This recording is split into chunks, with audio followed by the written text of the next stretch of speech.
주는 하나님의 말씀을 함께 보시겠습니다.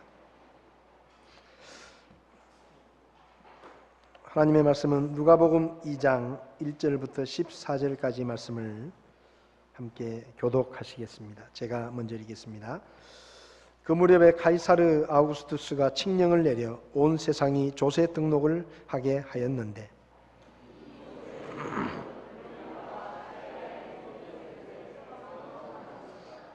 모든 사람이 조세 등록을 하러 저마다 자기의 도시로 가매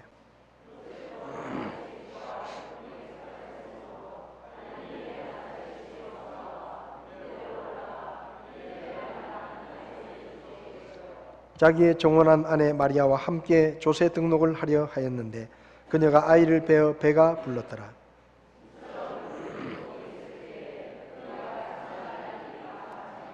그녀가 자기의 맏아들을 낳아 포대기로 싸서 구유에 뉘었으니 이는 여관에 그들을 위한 방이 없었기 때문이더라.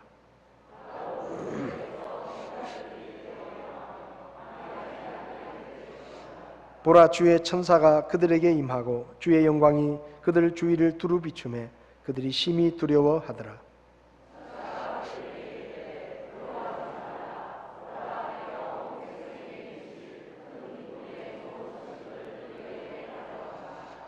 이날 다윗의 도시에 너희를 위해 구원자 곧 그리스도 주께서 태어나셨느니라.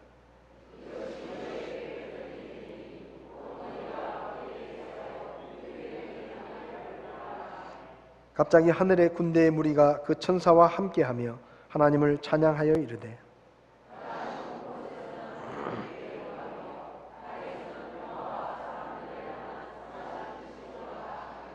아멘. 서신 채로 잠깐 기도합니다.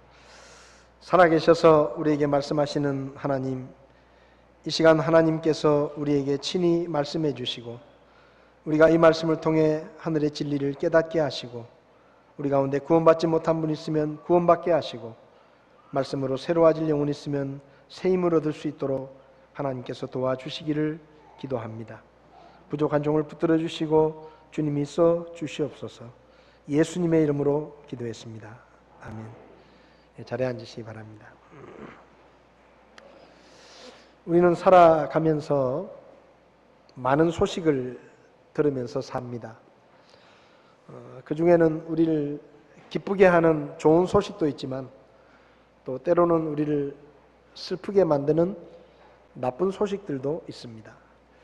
지난 한 주간 동안 여러분은 많은 소식들을 들으셨을 텐데 가장 기뻤던 소식은 무엇입니까? 여러분이 지난 한 주간 들었던 가장 기뻤던 소식. 제가 아침에 9시 예배 때 이 질문을 했더니 우리 이미경 자매님이 군대 간 라이언 목소리 들은 게 제일 기쁜 소식이었다고 전화가 와서 통화를 했다고. 기쁜 소식입니다. 군대 간 아이가 잘 있나 궁금한데 전화가 와서 잘 있어요 하고 소식을 전해오면 얼마나 좋겠습니까? 지난 주간에 또 우리가 들었던 소식들 중에는 좋지 않은 소식들도 많이 있었습니다. 오늘 본문을 보면 예수님께서 태어나셨을 때 베들레헴 근처에서 양을 치던 목자들에게 일어났던 사건을 기록하고 있습니다. 예수님은 원래 그 예수님의 육신의 부모인 요셉과 마리아는 갈릴리 호수가 있는 근처의 나사렛이라고 하는 지역에 살고 있었습니다. 바로 앞장인 누가복음 1장을 보면 요셉과 마리아가 결혼을 앞두고 있었고 그리고 결혼을 앞두고 있을 때 천사가 마리아에게 찾아가서 마리아야, 네가 아기를 가졌고 그 아기는 아들인데 그 아들이 태어나면 이름을 예수라고 지어라. 그분은 하나님의 아들이다. 이렇게 소식을 전하죠. 마리아는 아직 결혼도 안 했고 요셉과 잠자리를 같이 한 것도 아닌데 아기를 가졌다는 소식을 듣고 충격을 받았습니다. 그래서 천사에게 이렇게 묻습니다. 아니, 나는 남자를 가까이 한 적이 없는데 내가 어떻게 아기를 가질 수 있단 말입니까? 천사가 대답하기를 마리아야, 걱정하지 마라. 내 뱃속에 있는 아기는 사람의 아기가 아니라 하나님께서 특별한 목적을 위해서 성령으로 잉태되어서 아들을 낳게 된 것이다.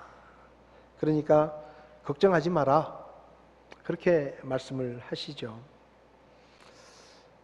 그 얘기를 듣고 이제 마리아가 그게 하나님의 뜻이면 그렇게 제가 순종하겠습니다 하고 저에게 그 일이 이루어지기를 원합니다. 그렇게 응답을 하죠.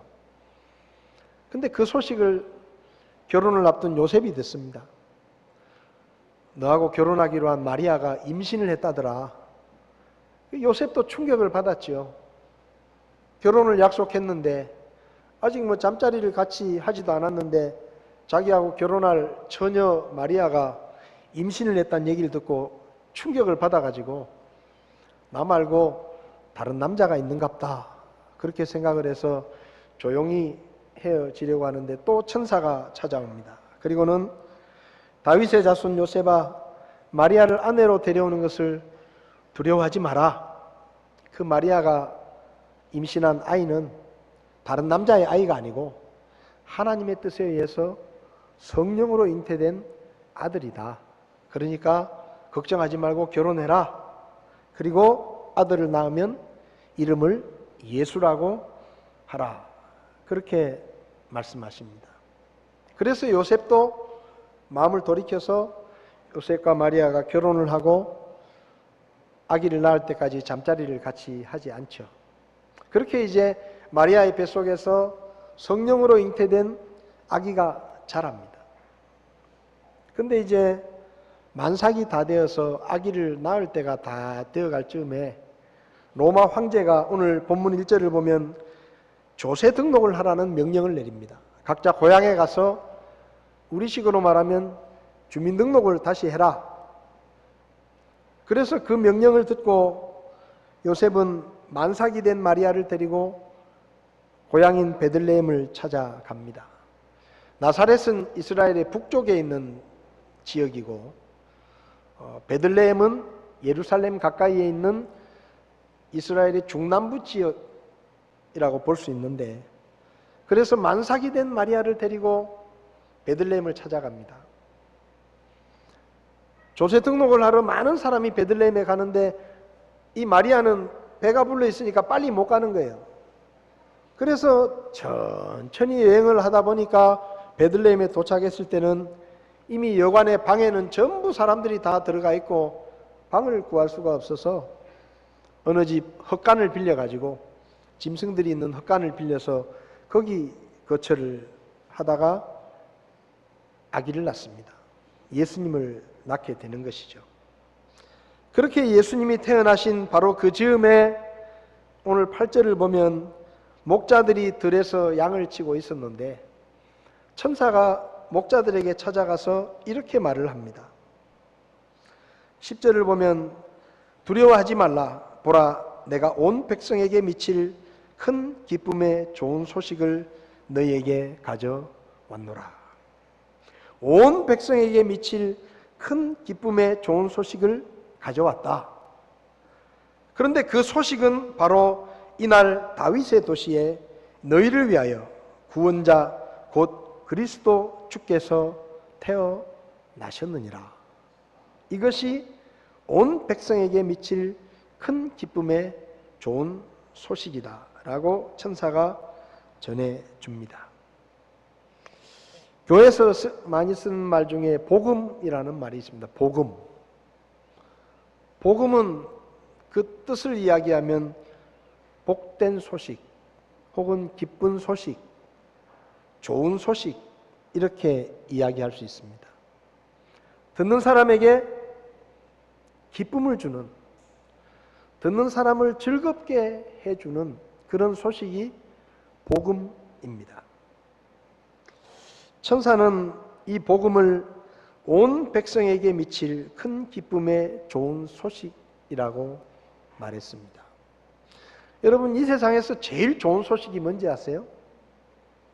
그게 바로 예수님의 복음입니다. 예수님의 복음이 진짜 복음입니다. 왜 그런가 하면 여기 천사가 말하는 거예요. 온 백성에게 미칠 큰 기쁨의 좋은 소식이다. 이 소식은, 예수님이 태어나셨다라는 이 소식은 모든 사람들에게 기쁨을 주는 좋은 소식이다. 여러분, 우리가 이 세상에 살아가면서 좋은 소식들을 듣습니다. 그런데 이 세상에서 우리가 듣는 좋은 소식은 모든 사람에게 기쁜 소식이 아닙니다. 어떤 사람에게는 기쁜 소식이지만 어떤 사람에게는 속상한 소식이 될 수도 있어요. 예를 들면 우리 이미경 자매님이 라이언 군에 있는 라이언에게 전화가 와가지고 참 좋다, 기분 좋다 그렇게 생각하잖아요. 그런데 만약에 이미경 자매 친구 중에 한 분이 아들을 군대에 보내놨는데 그 아들은 전화도 못하는 데 가서 훈련을 받는다 그러면 그 얘기를 들으면 속상한 거예요.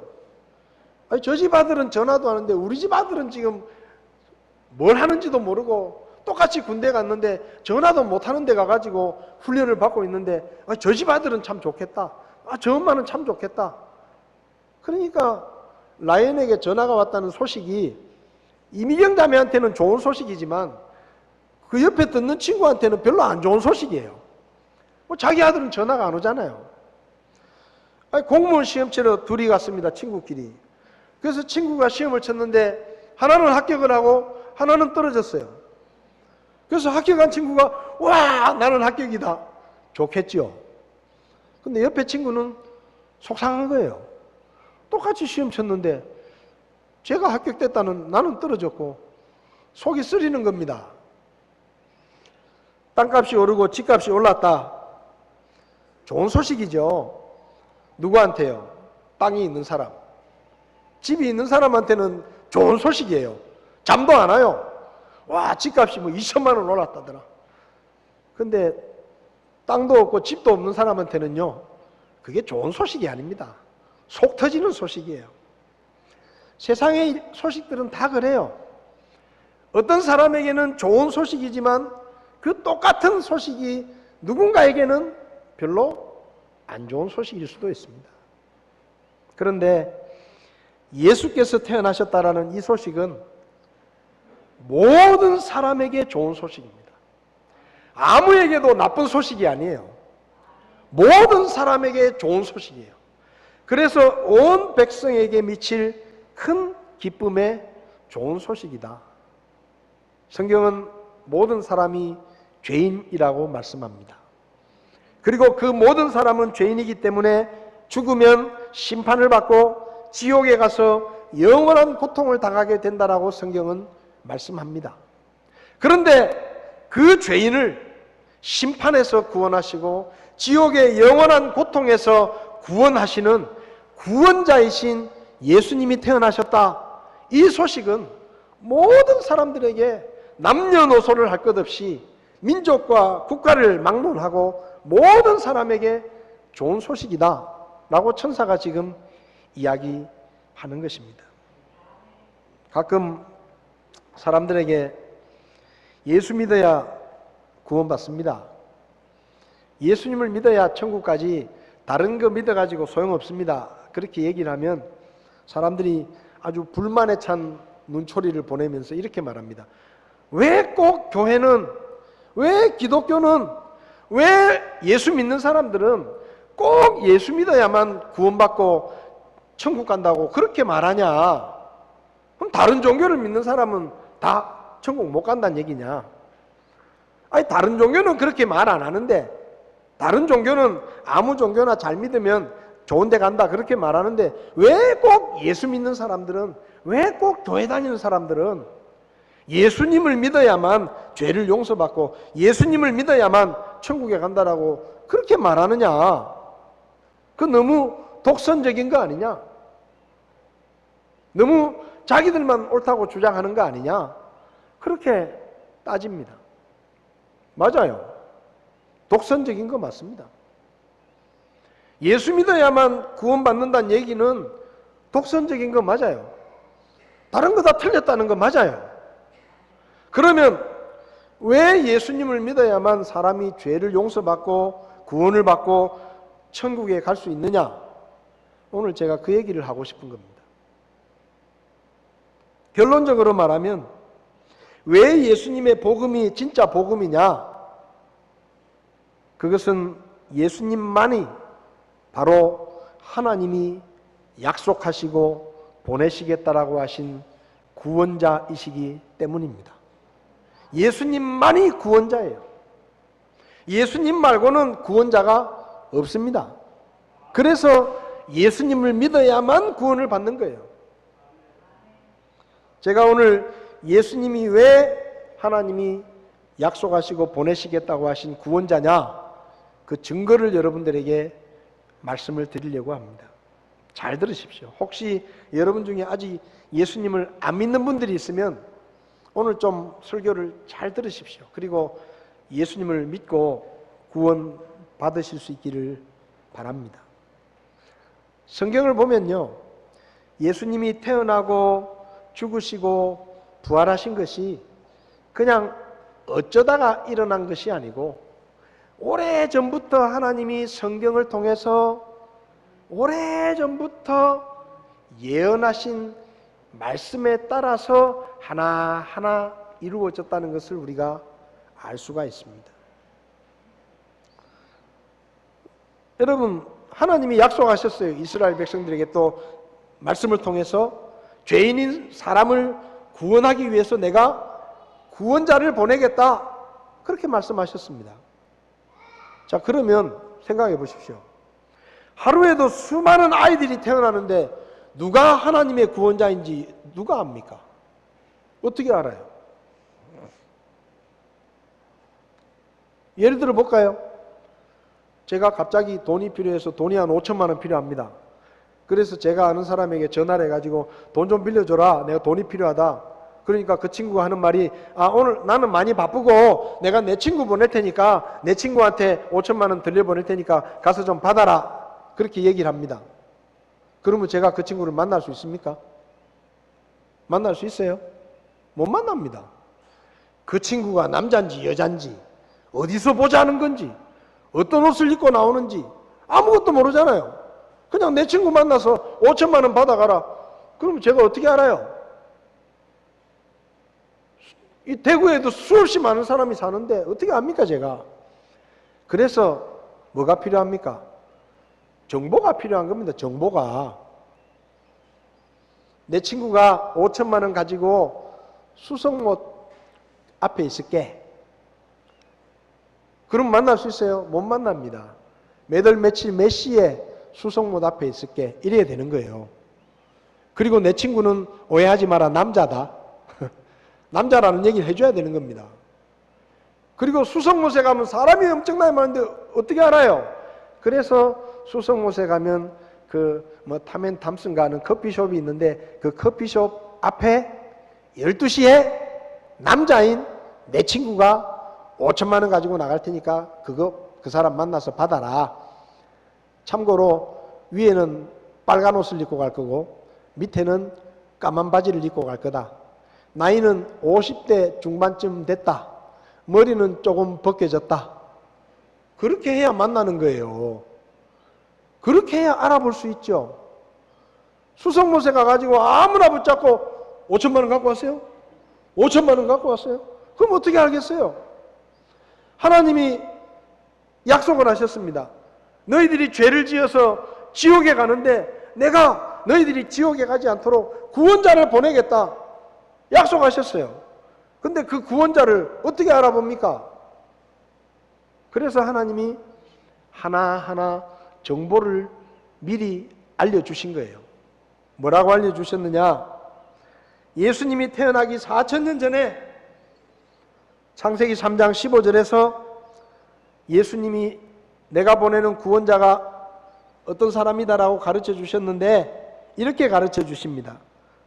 내가 너와 여자 사이에 또 내 씨와 그녀의 씨 사이에 적개심을 두리니 그 씨는 내 머리를 상하게 할 것이요 너는 그의 발꿈치를 상하게 할 것이니라. 마귀에게 말하는 말씀인데 내 씨와 여자의 씨 사이에 적개심을 두겠다 그랬습니다. 첫 번째, 내가 보내는 구원자는 여자의 씨다. 여러분, 사람은요 다 남자의 씨라고 말합니다. 여자의 씨라고 말하지 않아요. 다 남자의 씨를 받아서 사람은 태어나는 거예요. 그런데 하나님이 말씀하십니다. 내가 보내는 구원자는 남자의 씨가 아니라 여자의 씨다. 그리고 이사야 7장 14절에 이것은 예수님이 태어나기 700년 전에 예언된 말씀인데 처녀가 수태하여 아들을 낳을 것이다 라고 말씀하십니다. 하나님의 구원자는 어떻게 태어난다고요? 남자의 씨를 받아서 태어나는 게 아니고 처녀의 몸에서 여자의 씨로 태어난다 라고 말씀하셨습니다. 그런데 예수님은 어떻게 태어나셨느냐? 금방 제가 말씀드렸죠. 누가복음 1장을 보면 마리아는 처녀였고 요셉과 잠자리를 같이 하지 않았고 처녀인 마리아의 몸에 임신이 돼가지고 처녀에게서 태어난 아들이 바로 예수님입니다. 역사상 예수님 말고 남자의 씨가 없이 여자에게서 태어난 사람은 한 사람도 없습니다. 오직 예수님 한 분밖에 없습니다. 그 다음에 하나님이 또 정보를 알려주십니다. 예수님이 태어나기 1600년 전에 창세기 49장 10절에서 야곱이 자기 아들들을 축복할 때 특별히 유다를 축복하시면서 실로가 오실 때까지 홀이 유다를 떠나지 아니하며 법을 주는 자가 그의 발 사이에서 떠나지 아니하리니 그에게 백성이 모이리로다. 실로는 예수님을 말합니다. 구원자를 말합니다. 자, 구원자가 오실 때까지 유다를 떠나지 않는다. 왕이신 예수님께서 유다의 후손으로 태어날 것을 말씀하십니다. 두 번째 정보가 뭐예요? 내가 보내는 구원자는 유다 지파에서 태어난다. 그것도 왕의 후손으로, 다윗 왕의 후손으로 태어난다라고 예언하셨습니다. 그런데 요셉이 누구냐? 다윗의 후손입니다. 어쨌든 외형적으로 보면 예수님은 유다 지파에서 태어나신 거예요. 그리고 세 번째, 700년 전에 예수님이 태어나기 700년 전에 미가라는 대언자가 예수님이 태어날 지역을 딱 예언합니다. 베들레헴에서 태어난다. 예수님은 베들레헴에서 태어난다. 그런데 예수님이 오늘 누가복음 2장을 보면 베들레헴에서 태어나셨습니다. 근데 이게요, 그냥 베들레헴에서 태어나신 게 아닙니다. 원래 예수님은 나사렛에서 태어나야 됩니다. 원래. 왜? 요셉과 마리아가 나사렛에 살거든요. 그리고 아기를 가졌어요. 만삭이 됐어요. 이제 조금 있으면 아기를 낳아요. 그러면 당연히 예수님은 나사렛에서 태어나셔야 되는 거예요. 그런데 갑자기 베들레헴에서 태어나신 겁니다. 왜? 갑자기 예수님이 태어나실 때 가까워질 때에 로마 황제가 명령을 내립니다. 전부 고향에 가서 주민등록을 하시오. 이거 아니면, 이 명령이 황제의 명령이 아니면 만삭된 마리아가 베들레헴에 갈 이유가 없습니다. 그런데 만삭인 마리아가 황제가 명령을 내리니까 어쩔 수 없이 가는 거예요. 불편하지만, 힘들지만. 그래서 마리아가 베들레헴에 가게 되고 베들레헴에 있는 동안에 예수님이 태어나가지고 예수님이 베들레헴에서 태어난 사람이 된 겁니다. 이게 얼마나 놀라운 일입니까? 왜 하필이면 황제가 주민등록을 하라는 명령을 하필이면 그때 내리고 하필이면 만삭일 때 베들레헴에 갑니까? 그 전에 할 수도 있고 그 후에 할 수도 있는데 하나님의 말씀에 구원자는 베들레헴에서 태어나야 되기 때문에 그런 거예요. 예수님이 태어나시기 700년 전에 이사야 선지자가 구원자가 오시면 그분은 보통 분이 아니시기 때문에 엄청난 기적들을 많이 행할 것이다. 이사야 35장 6절에 보면 4절부터 보면 그분께서 오셔서 너희를 구원하시리라. 그때 눈먼 자의 눈이 열리고 귀 먹은 자의 귀가 열리고 다리 저는 자의 사슴같이 뛰고 말 못하는 자의 혀가 노래를 하고 이런 기적들이 일어날 것이다 라고 예언을 했는데 예수님이 오셔서 진짜 그렇게 하셨습니다. 예수님이 오셨어요. 눈먼 자를 보게 하고, 다리 저는 자를 낫게 하고, 귀 먹은 자가 듣게 하고, 수많은 기적을 행하셨어요. 예수님이 태어나기 500년 전에 예수님께서 하나님이 보내신 구원자가 예루살렘에 들어가시는데, 보통 왕들이 예루살렘에 들어갈 때는 왕을 위해서 특별히 만들어진 수레나 병거를 타고 들어갑니다.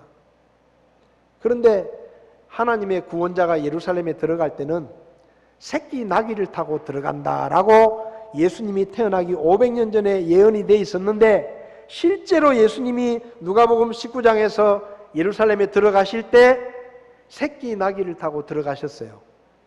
그래서 유대인들이 어떻게 한지 아세요? 유대인들은 이 말씀을 다 알아요. 예수님의 이 하나님의 구원자에 대한 말씀을 다 알기 때문에 예수님이 나귀 새끼를 타고 예루살렘에 들어오실 때, 야, 하나님의 구원자가 오셨다 해가지고 자기 옷을 벌어서 바닥에 깔고 종려나무 가지를 꺾어가지고 길에 깔면서 왕이 들어오는 것처럼 환영을 했습니다. 유대인들은 다 알아요, 이 말씀을.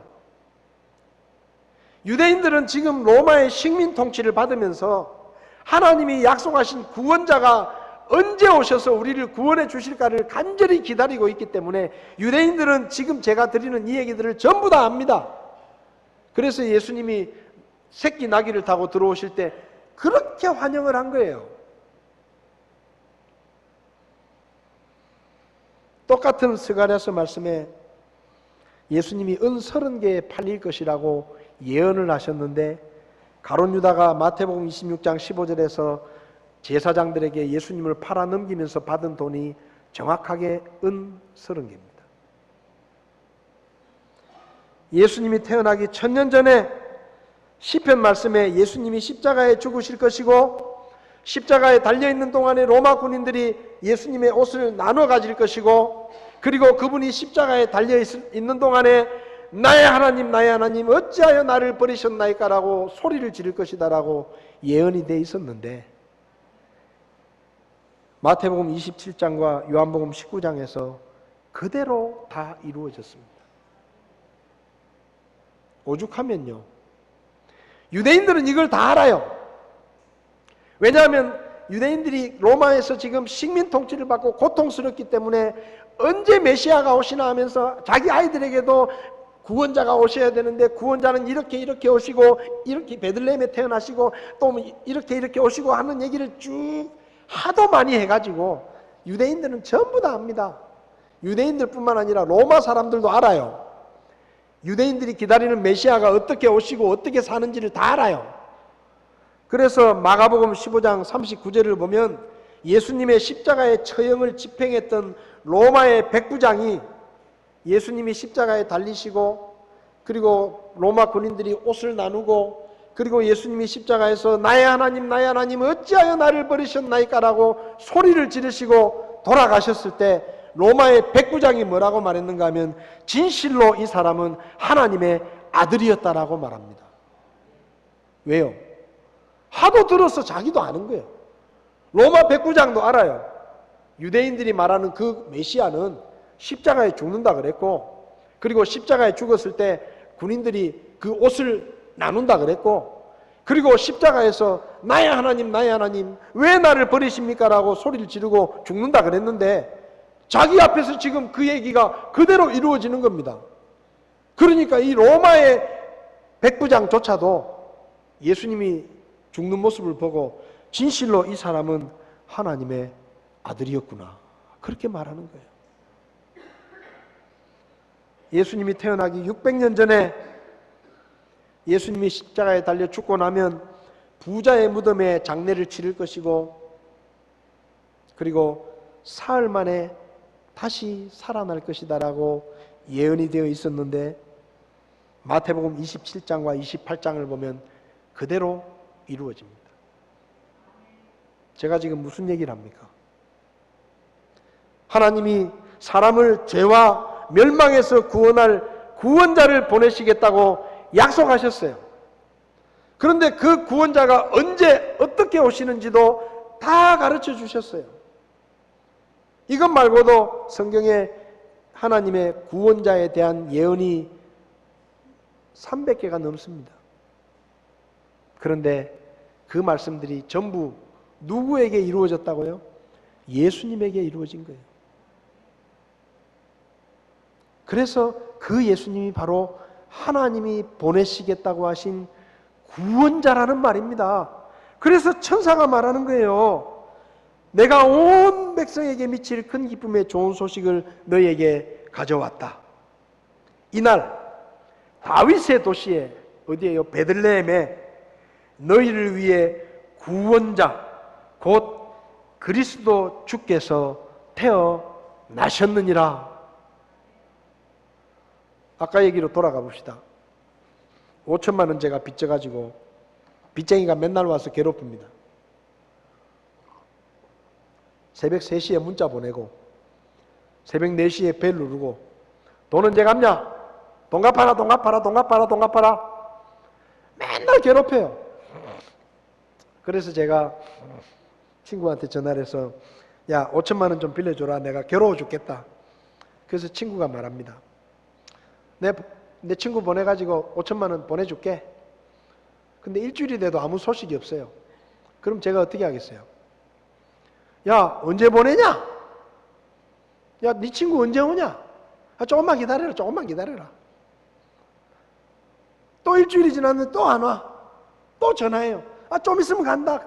기다려라, 기다려라. 얼마나 간절히 기다리겠어요? 그렇잖아요. 이스라엘 백성들이 지금 얼마나 간절히 기다리겠습니까? 로마의 식민 통치를 받으면서 서러운 삶을 살고 있는데 하나님이 약속하신 구원자가 빨리 와서 자기들을 해방시켜주고 자기들을 구원해 줄 것을 기대하고 있는데, 물론 그게 하나님의 말씀을 잘못 이해하고 있는 거지만 기다리고 있는데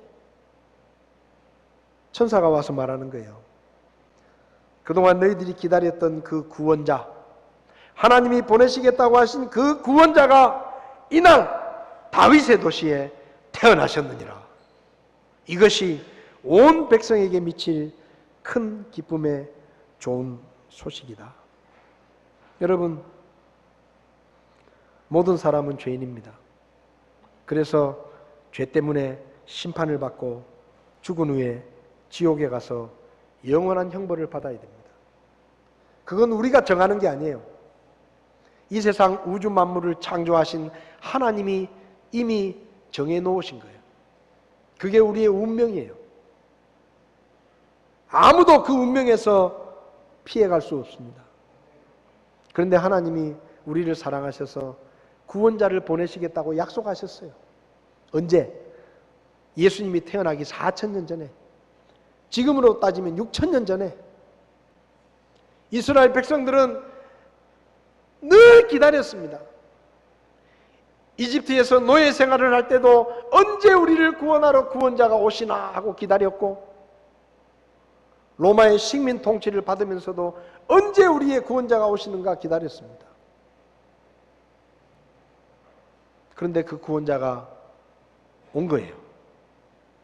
이날 다윗의 도시에 너희를 위해 구원자 곧 그리스도 주께서 태어나셨느니라. 여러분, 왜 사람이 예수님을 믿어야 구원받습니까? 그분이 하나님이 보내신 구원자이기 때문이에요. 왜 사람이 예수님을 믿어야 죄를 용서받습니까? 그분이 우리 죄를 대신 지고 십자가에 죽으셨기 때문이에요. 왜 사람이 예수님을 믿어야만 영원한 생명을 얻습니까? 예수님 그분만이 십자가에 죽으시고 사흘 만에 죽음을 이기고 생명을 우리에게 보여주신 부활하신 분이기 때문에 그렇습니다. 그분 말고는 구원자가 없습니다.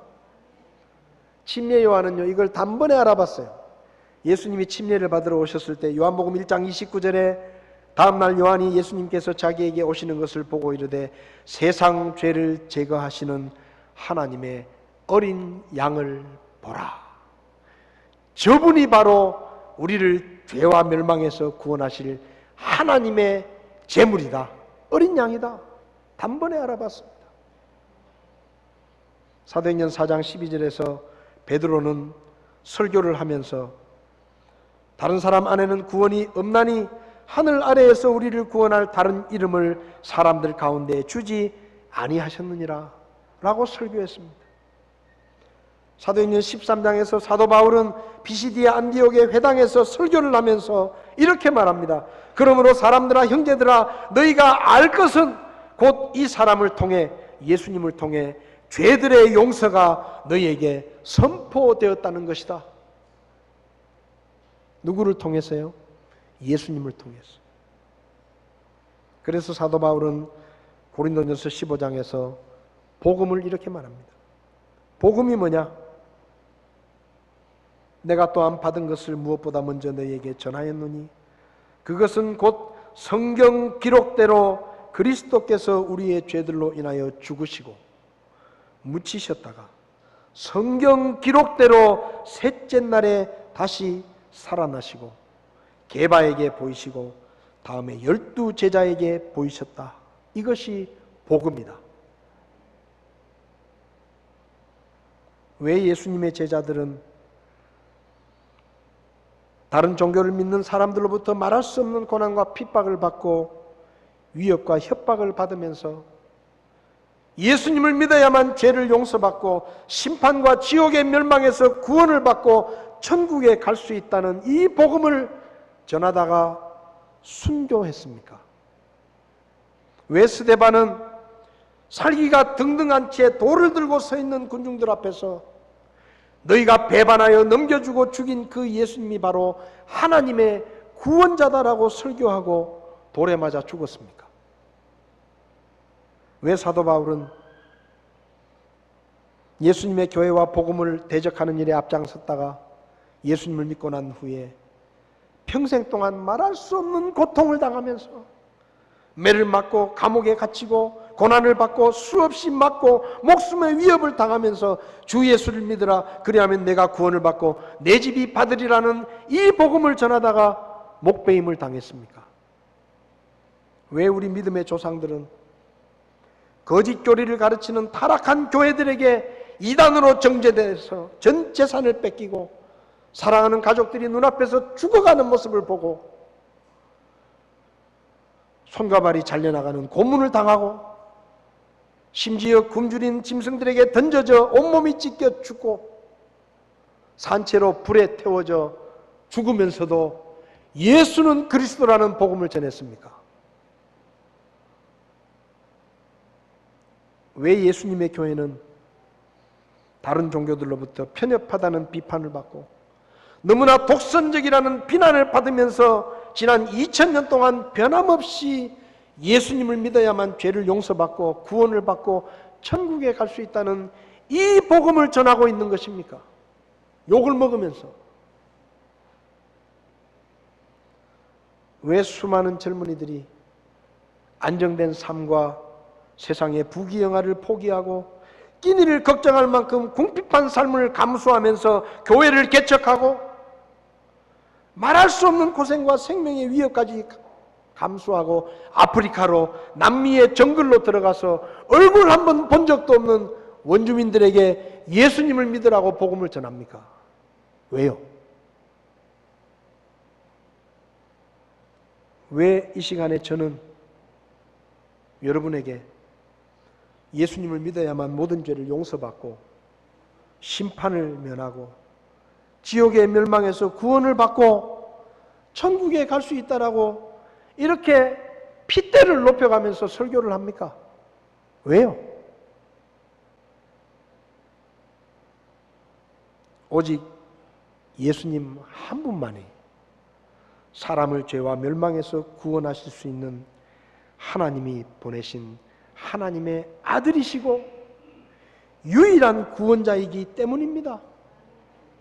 예수 믿는 것 말고는 사람이 죄를 용서받고 심판과 멸망에서 구원받고 천국에 갈 수 있는 길이 없기 때문에, 다른 길은 없기 때문에 그렇게 하고 있는 거예요. 지금 여러분들 중에 아직도 예수님을 안 믿는 분이 있으면 예수님만이 사람을 죄와 멸망에서 구원할 수 있는 하나님의 구원자이시라는 것을 의심하지 말고 믿으시기 바랍니다. 믿으시기 바랍니다. 제가 다 가르쳐 주셨잖아요. 4,000년 전에 하나님이 말씀하신 대로, 1,000년 전에 하나님이 말씀하신 대로 하나님이 보내시겠다라고 하신 구원자가 베들레헴의 예수라는 이름으로 오신 겁니다. 그리고 그 예수라는 분이 십자가에 죽으신 거예요. 그리고 부활하신 거예요. 사람들이 어떻게 생각하든지, 다른 종교를 믿는 사람들이 뭐라고 말하든지, 변하지 않는 진리는 오직 예수님, 그분만이 사람을 죄와 멸망에서 구원하시고 천국에 갈 수 있게 하는 하나님이 보내신 유일한 구원자라는 것입니다.